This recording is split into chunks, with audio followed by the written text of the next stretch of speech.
Desde Panamá hasta México. Sígale el pulso a la información mesoamericana desde la visión de los movimientos sociales. Informativo Voces Nuestras, una producción de la Asociación Voces Nuestras. Llega hasta ustedes la emisión 743 del informativo mesoamericano Voces Nuestras. Les acompaña Sandra Luz Cruz a lo largo de esta revista informativa que es posible gracias a la colaboración de la red de corresponsales en México y Centroamérica. Una vez más, gracias a ustedes por la escucha en cualquier país en el que se encuentren. Aquí les presentamos la información. Ya están listos los titulares. En El Salvador, casi 60 muertes en cárceles y más de 230 personas desaparecidas durante el régimen de excepción. En Nicaragua, reportan 71 violaciones a la libertad de prensa solo en el mes de julio. En Guatemala, celebran el Encuentro Nacional y Latinoamericano de Comunicadores y Comunicadoras Indígenas. En Costa Rica, arrancan las negociaciones del Fondo Especial para la Educación Superior. En Panamá, aprueban proyecto de ley que protege área de reserva hidrológica. Además, les presentaremos la segunda parte de las reflexiones sobre el progresismo en medio del estallido social en ese país. En México, en municipio de Veracruz, va mejorando la producción de café. Aquí se escuchan las voces de las mujeres y hombres que construyen Mesoamérica día a día. Informativo Voces Nuestras. En El Salvador, casi 60 muertes en cárceles y más de 230 personas desaparecidas durante el régimen de excepción. Familiares de personas detenidas arbitrariamente marcharon por las calles de la capital salvadoreña para defender la inocencia y demandar la libertad a las personas detenidas injustamente por el gobierno. Mientras tanto, una investigación reveló 59 muertes en las cárceles y 231 personas desaparecidas durante el régimen de excepción. La información completa con nuestro corresponsal Alfredo Carías.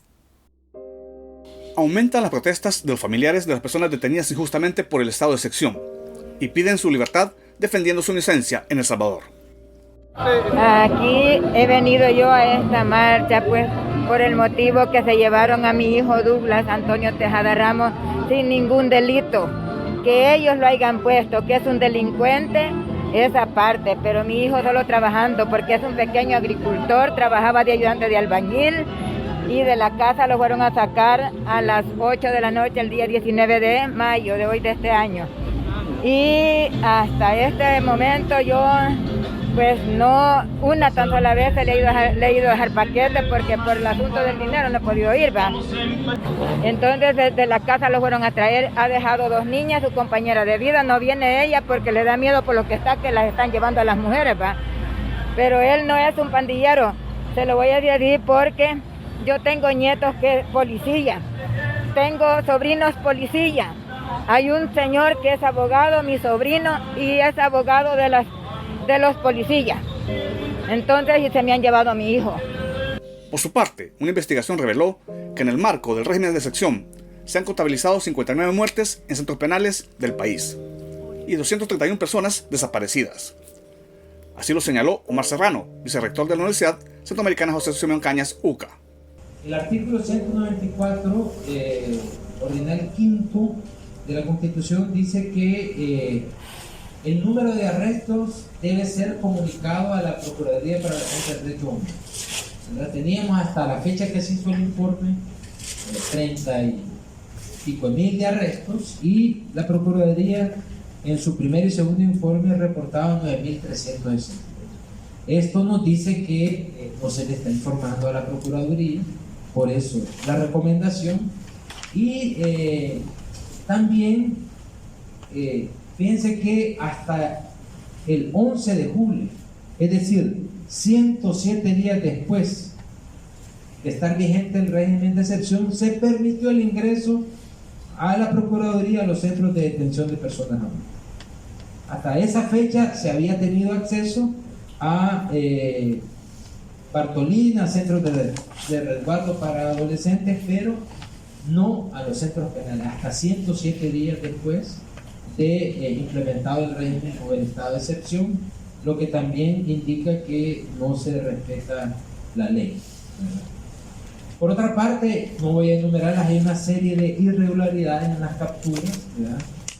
Creación de la ficha policial, del acta de detención, engaños, violencia contra la niñez, declaraciones de policías que han dicho que tenían asignados números, ¿verdad? Cuotas de captura. El movimiento de trabajadores de la PNC reveló que se les había puesto, por ejemplo, a las delegaciones de San Salvador, Soyapango y Apopa, se le había asignado 40 personas diarias que tenían que detener.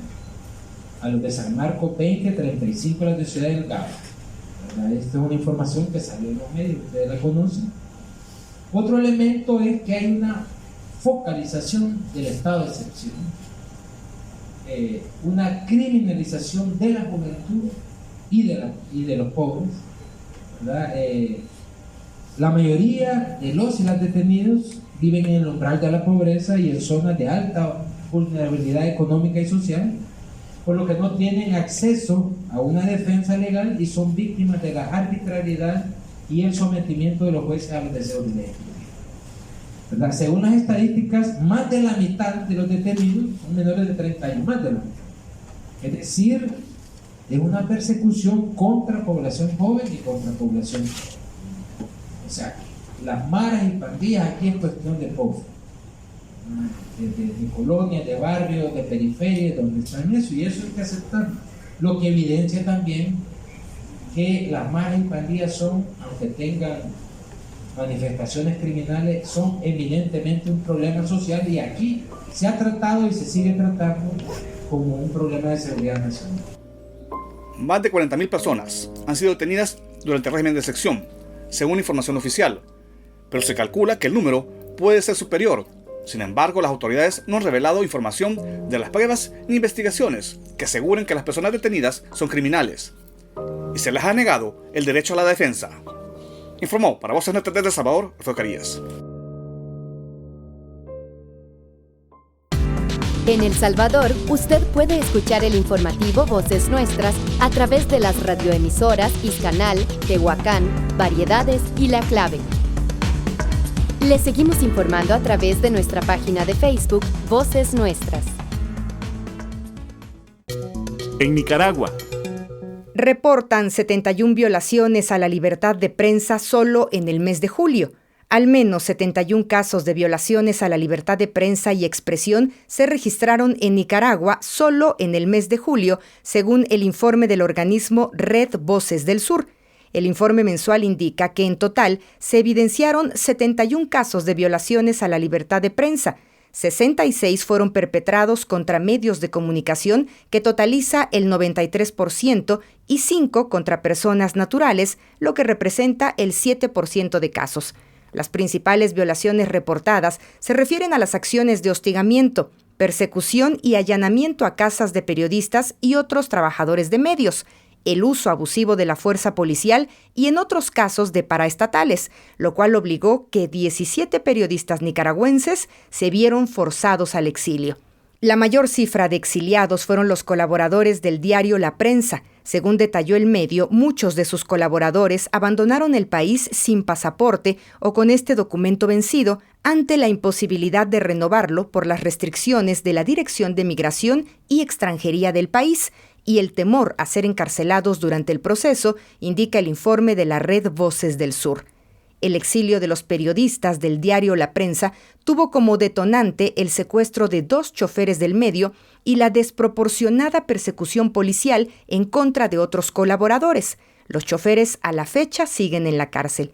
Estos choferes solo conducían los vehículos que transportaban a los periodistas que dieron cobertura a la expulsión de las monjas de la Orden de la Caridad por parte del gobierno de Daniel Ortega, por lo que abogados y defensores consideran que ellos no cometieron ningún delito.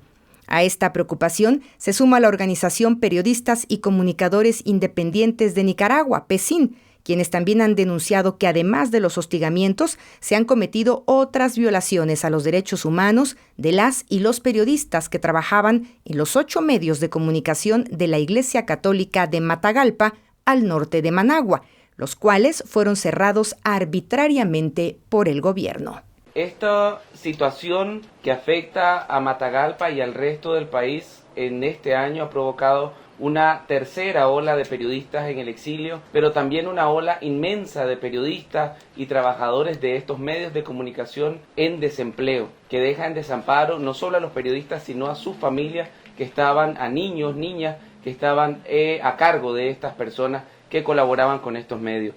Nosotros hacemos un llamado al régimen, hacemos un llamado a la Iglesia Católica que tome medidas para sus medios de comunicación, y también conocemos que no solo Matagalpa, esto va a ser una escalada en el resto de departamentos. Ya conocemos amenazas en el resto de departamentos a medios de comunicación que, si siguen la línea editorial de informar, van a ser clausurados, y esto ha sido por parte de Telcor y sus autoridades municipales.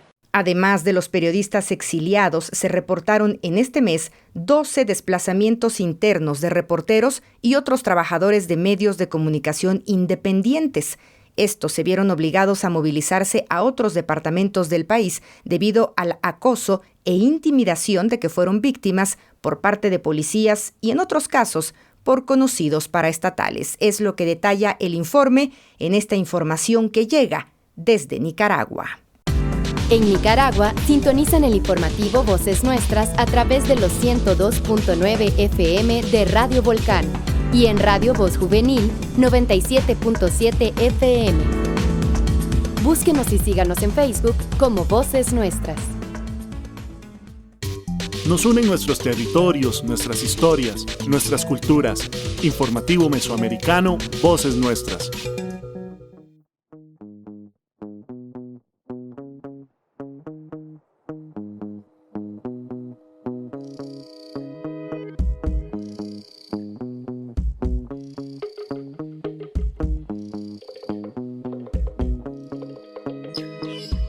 Gestar autonomía, mi vida es mía, yo me cuido con mis manos. Hacer magia heredada de recetas y herbolarios. Hojas de romero maceradas, hojas verdes de ensalada. Para no comprar el químico de la transnacional importada. Como si nada importara, consumimos lo que la alacena impone a la mirada. Y olvidamos la importancia de una vida liberada. De una vida liberada. De una vida liberada. Vida liberada. Hola, mi nombre es Daniela, tengo 27 años, soy de Acerrí y junto con mi hermana y una amiga hemos creado una línea de productos con plantas medicinales como champú, jabones, desodorantes, cremas, aceites.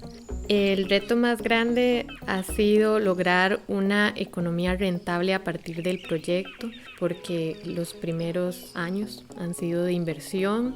Y aunque nos hemos mantenido en el mercado, todavía no logramos que el proyecto sea sostenible por sí mismo.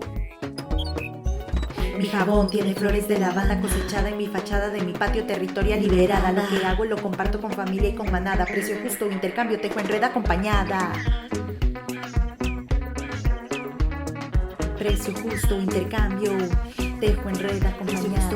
Precio justo, intercambio, tejo en red acompañada.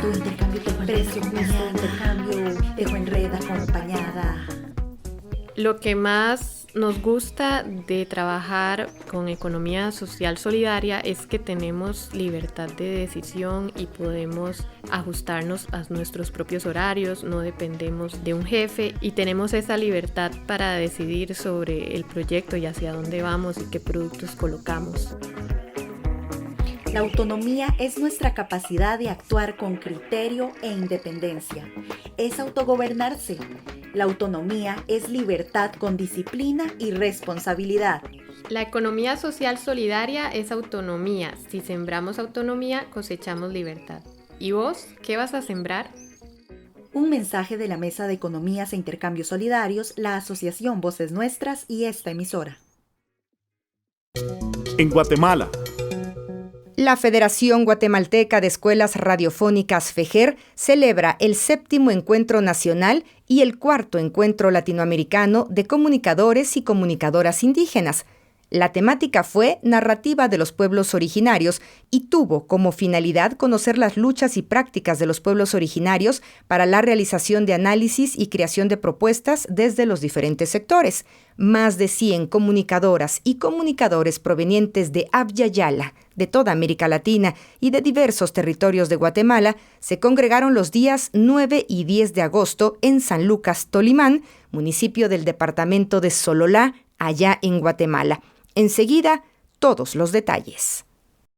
Encuentro Nacional y Latinoamericano de Comunicadoras y Comunicadores Indígenas llamado Narrativas de los Pueblos Originarios terminó de una manera positiva, valiosa e interesante, según expresaron las y los participantes. Yo creo que ha sido un encuentro muy interesante, sobre todo la oportunidad de compartir y coincidir luego de 2 años y medio de pandemia ha sido importante, pero luego toda la apuesta que desde la comunicación popular surge para reivindicar los derechos de las comunidades indígenas, de los pueblos originarios. Es un espacio súper importante para la integración, para el compartir experiencias. Es un espacio que venimos entre varias organizaciones de toda América Latina y el Caribe, trabajando en todo el tema de la visibilización de pueblos y nacionalidades que muchas veces han sido invisibilizadas por mucho tiempo y por muchos espacios. Me parece que toda la temática que ha sido abordada atañe a todos los medios, no solo a los medios de comunicación, a las y los comunicadores, sino al pueblo en general. Porque es importante no solo estar al tanto, sino discutir, analizar y concluir los distintos aportes y las acciones que se están realizando desde las distintas organizaciones. Participantes de Venezuela, Honduras, Costa Rica, Argentina, Ecuador, Nicaragua, México, Perú y Guatemala compartieron sus percepciones sobre este tipo de actividades propiciadas por organizaciones sociales y de comunicación. Escuchemos algunas intervenciones. Estoy gratamente sorprendido y emocionado por lo que hemos visto estos días acá. Y parece que todo se hubiese conjugado y unido. Fíjate que aquí cerca mismo está el lago Atitlán. Un lago que a mi entender es un lago mágico, sanador. Durante estos días sentí que el lago hablaba, que nos decía cosas. Estoy con la esperanza fortalecida y estoy optimista sobre el futuro. Vamos a tener en Guatemala, desde el ámbito de la comunicación popular, comunitaria indígena, tiempos muy buenos por venir. Vienen tiempos hermosos, tiempos de transformación, tiempos de construcción colectiva, tiempos de victorias tempranas, vienen tiempos de resultados significativos y sobre todo un tiempo de una victoria en los procesos de crecimiento, de más democracia, de más participación, de más construcción colectiva. Es que la mayoría que estaban acá en este encuentro son gente joven, muchachos y muchachas, pero sobre todo la presencia poderosa de la mujer comunicadora indígena. Lo que hemos avanzado, todas las cosas que hemos logrado en estos años, sostener nuestros medios comunitarios, potenciar el lugar de las mujeres en estos proyectos de comunicación, en nuestros medios, estar cercanos a las luchas sociales, ¿no? Ser parte de nuestras comunidades, con las alegrías y las tristezas. Hay mucho que celebrar en estos 57 años de FEJER, en estos 50 años de ALER. No se juega solamente la democratización de la comunicación o el sostenimiento de nuestros medios en este camino que tenemos. Se juega cómo va a ser la vida en nuestro continente en los próximos años, cómo van a estar los movimientos sociales y que necesitamos tener un nuevo acuerdo, no solamente los derechos, el respeto a los derechos humanos, sino el respeto a los derechos a la naturaleza.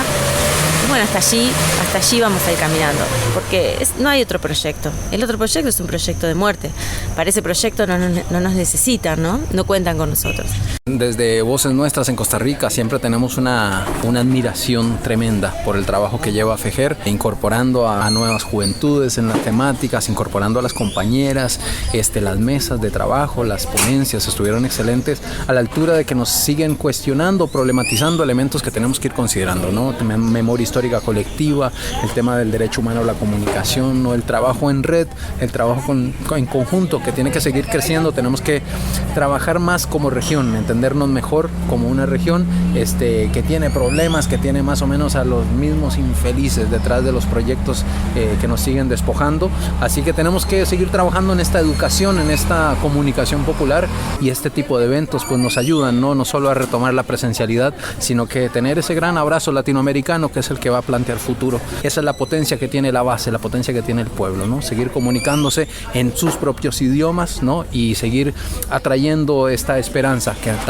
tanta falta nos hace. Yo tengo la sensación que hay mucha vida en las radios integrantes de FEJER en Guatemala, en el pueblo guatemalteco, en sus comunidades, y que espero que eso se materialice en la transformación por la que todos trabajamos, ¿no? Para que el pueblo pueda ejercer plenamente sus derechos, para que pueda construir una sociedad más justa, más equitativa, con más soberanía, con una democracia más real, donde todos sean parte activa de la construcción conjunta.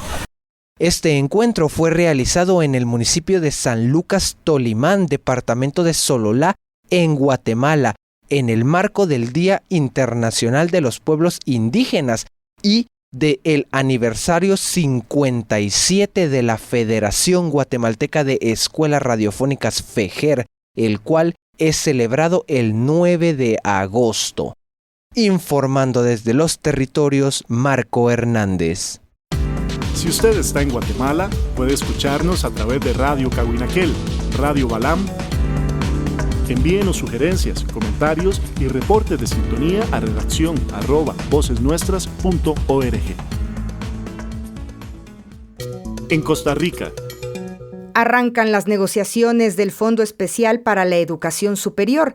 Estudiantes de universidades públicas se manifestaron a las afueras de Casa Presidencial este martes 9 de agosto de cara al inicio de las negociaciones del Fondo Especial para la Educación Superior, FES 2023.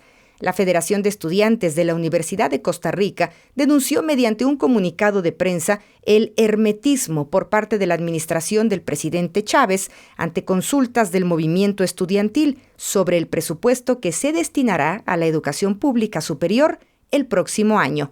La nota es de nuestra corresponsal Génesis R. Cruz.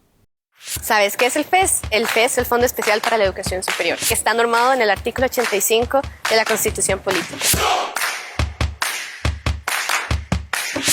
El FES sirve para el buen funcionamiento de la educación superior pública del país. El martes 9 de agosto iniciaron las negociaciones del Fondo Especial para la Educación Superior, la partida presupuestaria que el Estado costarricense destina a las universidades públicas del país. Ese presupuesto se negocia cada 5 años y según la Ley de Administración Financiera de la República, el Poder Ejecutivo tiene hasta el 1 de septiembre para remitirlo a la Asamblea Legislativa. Para la Federación de Estudiantes de la Universidad de Costa Rica, la negociación del FES con el gobierno electo de Rodrigo Chávez es una negociación tardía, apresurada y desordenada. El FES es condición de posibilidad para que muchas personas sean las primeras de sus familias en obtener educación. Por ello queremos solicitar a las autoridades de gobierno y universitarias una negociación responsable del FES en la que se respeten los mínimos establecidos en la Constitución Política de nuestro país. Escuchemos el análisis del doctor Carlos Araya Leandro, del Consejo Universitario, sobre el panorama en relación a las negociaciones del Fondo Especial para la Educación Superior Pública. Tendría necesariamente que respetarse lo que señala el artículo 85 de la Constitución. Eso significa que el FES del año 2022 debe de sumársele a esa base como mínimo para cumplir con lo que señala la Constitución, la pérdida de poder adquisitivo de la moneda. Cualquier crecimiento real, digámoslo así, al FES no podría justificarse en seguir haciendo lo mismo con universidades. Deberíamos entonces de irnos a lo que llamo, digamos, la institucionalidad del proceso. Y la institucionalidad del proceso es el Plan Nacional de Desarrollo. Como el Plan Nacional de Desarrollo prioriza en el desarrollo regional y sobre todo en el desarrollo de las zonas costeras, yo plantearía entonces un crecimiento real del FES que se invierta exclusivamente en desarrollo regional.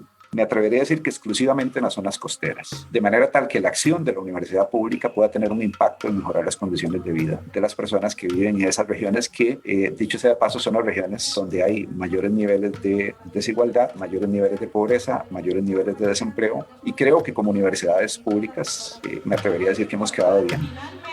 Desde Voces Nuestras en San José, Costa Rica, reportó Génesis R. Cruz. La educación de miles de personas está involucrada en este proceso y como derecho humano lo defenderemos. En Costa Rica, escuche el informativo mesoamericano Voces Nuestras a través de la 870 UCR y Radio Anexión de Cañas. Escúchenos en línea y descargue esta producción en vocesnuestras.org. Con la visión de los movimientos sociales. Informativo Voces Nuestras. En Panamá. Aprueban el proyecto de ley 171. La Corte Suprema de Justicia de Panamá emitió fallo que aprueba el proyecto de ley 171 que declara la cuenca del río Santa María Patrimonio Natural Nacional y área protegida de reserva hidrológica. La periodista Dania Batista Guevara, de Radio Temblor Internacional, con toda la información. Dicha ley declara área protegida la cuenca del río Santa María, identificada como el número 132 en el Sistema Hidrológico de América Central. Se encuentra ubicada en la vertiente del Pacífico en las provincias de Veraguas, Coclé y Herrera, Patrimonio Natural Hidrológico de la República de Panamá.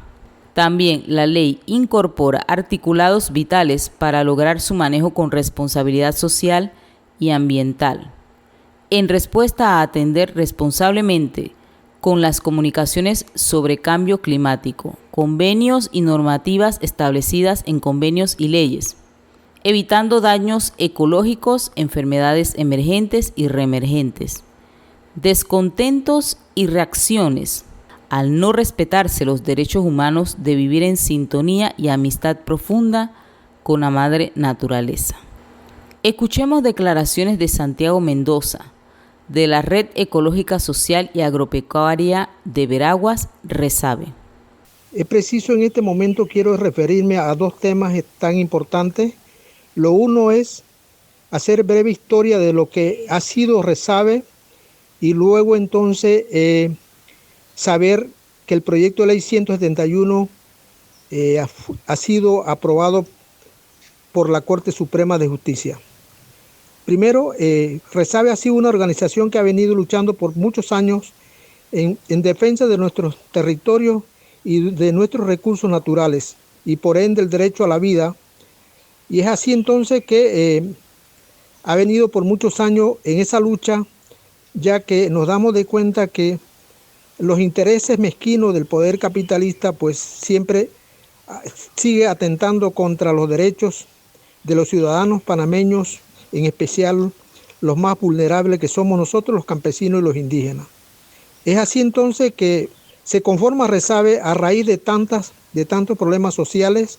Por ende, nos damos de cuenta que el río Santa María se da en varias concesiones en la mismo caudal para hacer proyectos hidroeléctricos. Esto es la razón por la cual nosotros como organización legalmente nos constituimos en el 2012 ya como Red Ecológica Social Agropecuaria de Veraguas para enfrentar este problema que se nos avecinaba en esos años. El río Santa María en esa área contaba con 13 proyectos en la línea del río Santa María, sin contar los proyectos que había adyacentes en las cuencas del mismo río. Es así entonces que seguimos luchando en defender, porque sabíamos que el río Santa María no solo nos da el agua para la agricultura, el consumo humano, sino que da servicio a 3 provincias, en este caso a la provincia de Veraguas, Herrera y Coclé. Deja así entonces que surge la necesidad de trabajar por una propuesta que en este caso era el anteproyecto de ley 217, a la cual en el 2020 ya le vamos dando la formalidad. Es así entonces cuando el diputado Eugenio Bernal ve la necesidad o recoge la necesidad de nuestra lucha para presentar a nivel de la Asamblea Nacional un proyecto de ley. Siendo así entonces que nos vamos uniendo, articulando varias organizaciones en Veragua y fuera de Veragua, y nos sentamos a discutir, hacer la propuesta ya formal. Luego pasa de un anteproyecto de ley 217 a un proyecto de ley 171. Es así entonces que el día 4 de julio de 2022, la Corte Suprema de Justicia, por el Pleno de los Magistrados, aprueban el proyecto de ley. Y llegó hasta la Corte Suprema de Justicia porque en primera instancia que había pasado a la Asamblea Nacional, eso se pasó al Ejecutivo, la cual fue rechazado, fue vetado. Luego lo presentamos a la Asamblea por insistencia, luego va a la Corte y de la Corte pasa a la Procuraduría General de la Nación y luego regresa a la Corte Suprema de Justicia. Es así entonces que el día 4 de julio el Pleno de la Corte Suprema de Justicia aprueba el proyecto de ley, siendo hoy ley de la República, aprobado por la Corte Suprema de Justicia, razón por lo que debo decir mi satisfacción, mi alegría, porque hemos visto el fruto de esta gran y larga lucha que hemos tenido y gracias a las organizaciones que hemos ido articulando, que hoy ha sido un éxito para todas las organizaciones que nos unimos. Entre eso tenemos la Universidad de Panamá, tenemos Voces Ecológicas, tenemos a AEVE, la Asociación de Educadores Veragüenses, tenemos a BUSAVE, tenemos al Parque de Santa Fe y hay otras organizaciones que se me escapan ahorita. Gracias a esa unidad pudimos lograr que hoy contamos con una ley de la República que declara Patrimonio Natural Nacional y Áreas Protegidas y Reserva Hidrológica la cuenca del río Santa María. Para mí es un orgullo saber que hoy contamos con una ley que realmente nos protege a toda la área de Veragua y especialmente a las áreas que viven y consumen, en este caso más de 80,000 usuarios en la provincia de Veragua que son parte de ese beneficio. Cabe mencionar también que dentro de ese proyecto de ley, en el artículo 9, habla también de prohibiciones de la minería y de hidroeléctrica, cosa que para nosotros es digno de admirar, de mucho agradecimiento, porque por eso fue que empezamos a luchar, porque no estábamos de acuerdo con las explotaciones mineras y no estábamos ni estamos minera ni hidroeléctrica. Así que esta es una ley que realmente es modelo para Panamá y el mundo a partir del 4 de julio. Esperemos que el Comité Ejecutivo le dé su sanción y pase a Gaceta Oficial. El fallo fue emitido el lunes 4 de julio de 2022. Ahora, el Grupo en Defensa del Río Santa María está a la espera de su publicación en Gaceta Oficial. Este es un reporte especial. Soy Dana Betsy Batista Guevara de Radio Temblor Internacional. En Panamá, sintonícenos en Radio Mía y Radio Temblor. Escúchenos en la web a través de frecuenciatierra.com, Radiotech, la radio de todas y fejer.org. En Panamá. Reflexiones sobre el progresismo en medio del estallido social actual.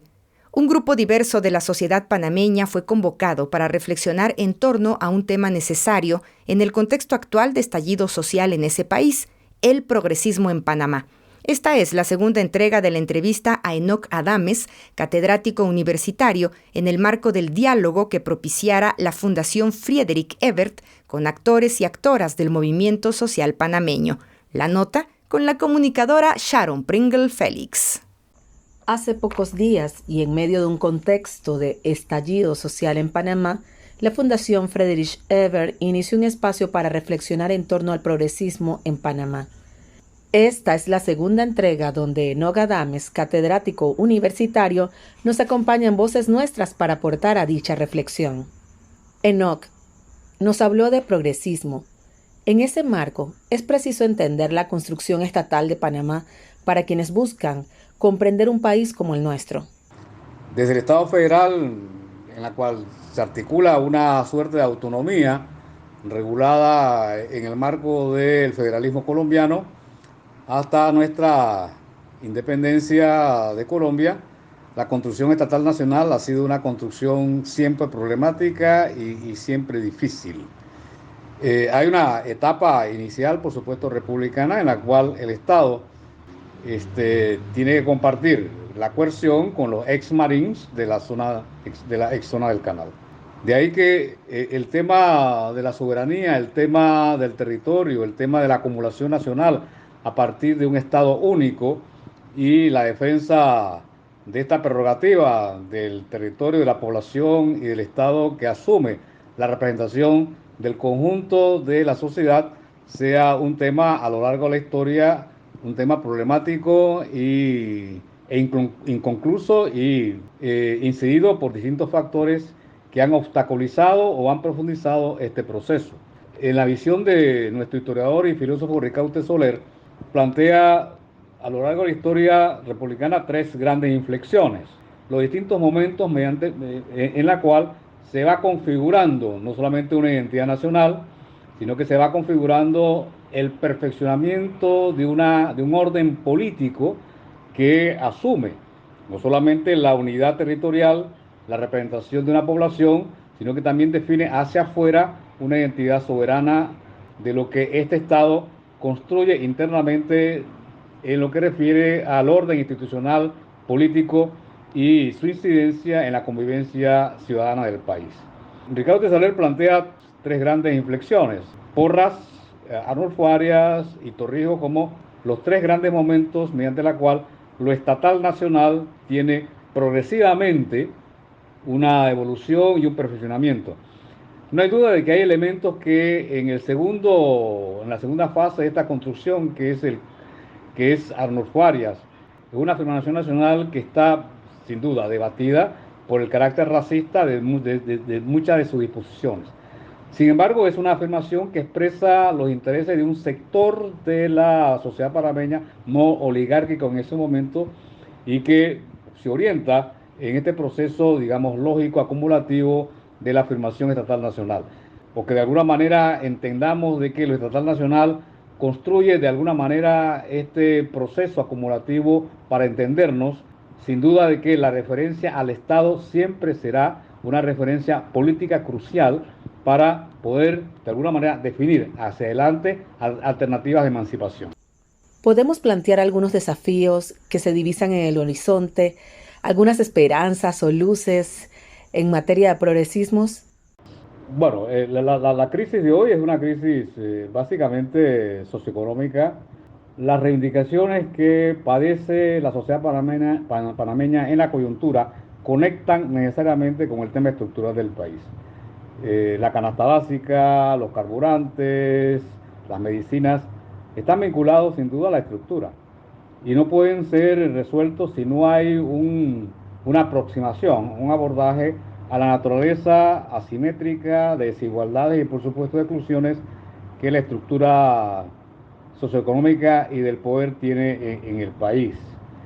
El transitismo es una forma de entender esta realidad, es decir, una economía que se ha especializado históricamente en comercio y servicios, es decir, una matriz de acumulación súper especializada, que a su vez tiene un componente orgánico, que es el Estado y el presidencialismo como forma de gobierno, que a su vez es excluyente, es decir, son 2 modelos que orgánicamente se complementan, uno, la exclusión económica y el otro, la exclusión política de la sociedad panameña. Es decir, es un ciudadano con derechos muy acotados, muy restringidos, y las asimetrías en las desigualdades, en la acumulación y por supuesto en los beneficios va definiendo el carácter absolutamente excluyente de este modelo, tanto económico como político. El progresismo se inserta de distintas maneras.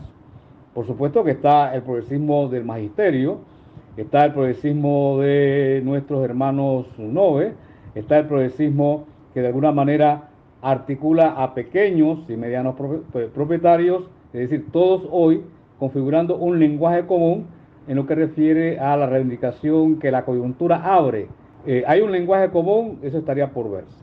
Esto de alguna manera tiene que reflexionarse y hay que ver si la coyuntura da para que se abra un proceso de articulación de intereses que se exprese en una plataforma programático-política, un progresismo que escale en calidad y en cantidad, es decir, que no esté reducido a pequeñas identidades acotadas en el tiempo, sino de que se construya una identidad colectiva que exprese una voluntad mayoritaria de sectores muy importantes en la población panameña. Por supuesto de que están los otros progresismos que no están presentes en esta crisis, es decir, el sexo-género, los étnicos culturales en lo que refiere a los afrodescendientes y, sin duda, el tema de la naturaleza y de la ecología poco ha estado presente en este debate. Habrá que esperar en qué medida la coyuntura abre todavía más los problemas de estructura y de alguna manera define la inclusión de estos sectores que en este momento no están representados, no están participando o de alguna manera no se han identificado visiblemente en torno al problema de la crisis que tenemos hoy, que es una crisis que vincula temas de la economía con temas de la política y la cultura. En Panamá, el Estado y el régimen político presidencialista está en crisis. En palabras de Enoch Adames, los movimientos sociales en despliegue político están hoy movilizados por el descontento que produce la acción del gobierno. Estos movimientos están hoy en el fragor de la coyuntura en capacidad de construir una plataforma que puede ir más allá de los particulares intereses de sectores y generar objetivos y demandas que apunten a lo estructural. Para el informativo Voces Nuestras, reportó desde Panamá Sharon Pringle Félix. Noticias con identidad mesoamericana. Informativo Voces Nuestras.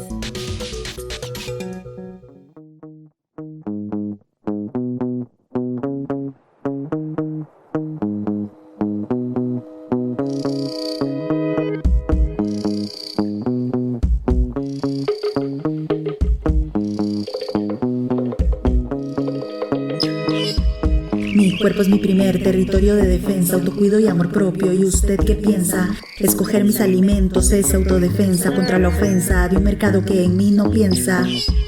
Prefiero al artesano que al empresario. Comprar en el barrio, en el pueblo, al vecino, en el vecindario. Precio justo, aquí todos salimos ganando, hasta el mar agradece bailando.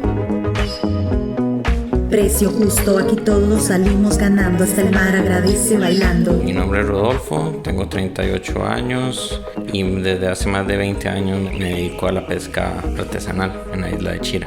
Pues el reto más importante, algo que nunca había vivido, es esta pandemia con la cuarentena, playas cerradas, la gente no visitando la isla, todo el mundo cambió, digamos, entonces ha sido muy difícil para mí llevar el sustento a mi familia.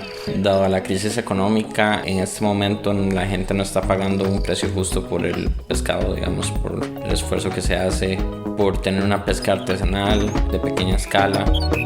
Transgénicos, agrovenenos, de la tierra siendo ajenos, desconectados de lo que nos alimenta. Juan y Lama, Romero y Menta, no inventa la ancestra que en silencio cuenta, que es mejor natural que enlatado y con etiqueta. Que es mejor natural que enlatado y con etiqueta.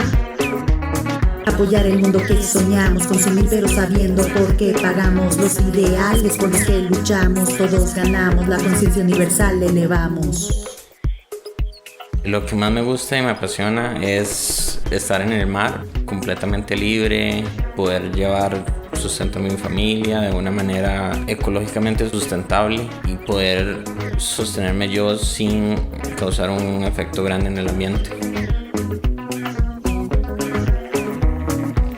El consumo responsable consiste en decidir en qué productos invertimos nuestro dinero de manera informada, apoyando a productores locales que promueven el respeto por la naturaleza. La economía social solidaria es un compromiso con el consumo responsable. Por eso, compremos local. Un mensaje de la Mesa de Economías e Intercambios Solidarios, la Asociación Voces Nuestras y esta emisora. En México. En el municipio de Texcatepec, Veracruz, la producción de café sigue mejorando. El proyecto de café, en el que participan campesinos y campesinas de las comunidades La Florida, Ayotuxtla, La Mirra, Chila Enríquez y Cerro Gordo, esto en el municipio de Texcatepec, tuvo la visita de Eric García, especialista productor de Totutla, en la sierra nororiental del estado de Puebla. Los detalles llegan desde Radio Guayacocotla. Saludos amigos, amigas de Voces Nuestras. Les compartimos desde México, desde la radio Guayacocotla, la experiencia de compañeras indígenas del municipio vecino de Tezcatepec, aquí en Veracruz, que están impulsando un proyecto de café. Esta zona tiene una vocación de cafeticultores que ha sido descuidada debido a la oferta de cafés baratos, principalmente de la empresa Nestlé, que, por cierto, en recientes fechas instalará una planta, la más grande en México, en este estado de Veracruz. Sin embargo, los compañeros indígenas de Tezcatepec resisten al embate de estas grandes empresas e impulsan un proyecto que se llama Café Ñujú. El proyecto de café en el que participan campesinos de las comunidades de La Florida, Ayutuxtla, La Mirra, Chila Enríquez y Cerro Gordo en el municipio de Tezcatepec tuvo la visita de Eric García, un especialista productor de Totula de la Sierra Nororiental del estado de Puebla. Él les compartió su propia experiencia en la organización en la que participa, que se llama Directo al Origen, que también son productores de café, esto para mejorar el proceso de producción del café en esta zona. El café Ñujú sale a la venta tostado y molido a diferentes estados, por lo que es importante cuidar y mejorar la calidad. Escuchemos la palabra de Eric García, que acompañó a los compañeros productores de café Ñujú en Tezcatepec. Y creo que cada zona, cada región y cada localidad hay un potencial tremendo de calidad. Todo lo que estamos haciendo ahorita es identificando las condiciones en las que se produce, viendo el potencial y pues viendo qué mejoras podemos hacer en el proceso. Creo que el potencial es muy bueno, la calidad de café que se produce en la región, hay mucho potencial. Lo único que estamos haciendo es afinando algunos temas, sobre todo en la parte de producción y conservación de la calidad, para mejorar los sabores, los aromas, los perfiles que de por sí ya en cada zona se caracteriza, ¿no? Sí hemos visto que en cada región el sabor y perfiles son distintos. Algo importante en ello es que el productor sea consciente de que lo que hacemos también nosotros al momento de producir, pues va a influir directamente en la calidad del grano. De los que nosotros producimos principalmente son cafés arábigas. Esos cafés en general son cafés de muy buena calidad. Entonces nuestra zona o nuestro país o nuestras regiones cafetaleras son principalmente en zonas altas, zonas montañosas, en donde conservamos esa biodiversidad que son sombra, la flora, la fauna. Entonces ese conjunto de cosas hace que en general nuestros cafés sean muy competitivos a nivel nacional y mundial. Aquí lo importante es que nosotros como personas que también consumimos, pues valoremos ese trabajo que hay detrás y que promovamos y consumamos cafés de esa calidad, ¿no? Cafés de grano, cafés arábigas y de los que producen y producimos nosotros como productores, ¿no? Estamos trabajando con el grupo de fomento y varios chicos están sumando como asesores.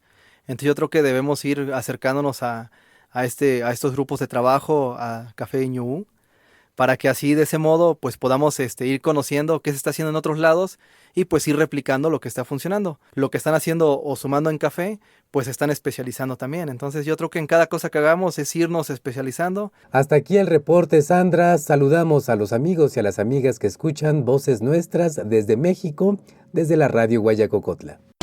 En México, el informativo Voces Nuestras suena a través de Radio Teocelo y Radio Guayacocotla. Escúchenos en línea y descargue esta producción en vocesnuestras.org. Si tiene información, sugerencias o comentarios, le invitamos a escribirnos a redacción@vocesnuestras.org. En Twitter somos Voces Nuestras. Llegamos al final de esta entrega del informativo mesoamericano Voces Nuestras. Siempre el agradecimiento a la red de corresponsales en México y Centroamérica por el gran trabajo que realizan y, por supuesto, a todas y todos ustedes que semana con semana están al pendiente de este espacio. Gracias por su amable escucha desde tantas radios y emisoras que retransmiten el informativo mesoamericano. Recuerden que en la página www.vocesnuestras.org pueden encontrar todos los detalles de esta emisión. Yo soy su amiga Sandra Luz Cruz Fuentes y ha sido un placer acompañarles. Nos escuchamos la próxima semana. Informativo Mesoamericano Voces Nuestras, una producción de la Asociación Voces Nuestras con el apoyo de la red de corresponsales representantes de medios y organizaciones de Centroamérica y México y el apoyo de Rosa Luxemburg Stiftung y Pan para el Mundo.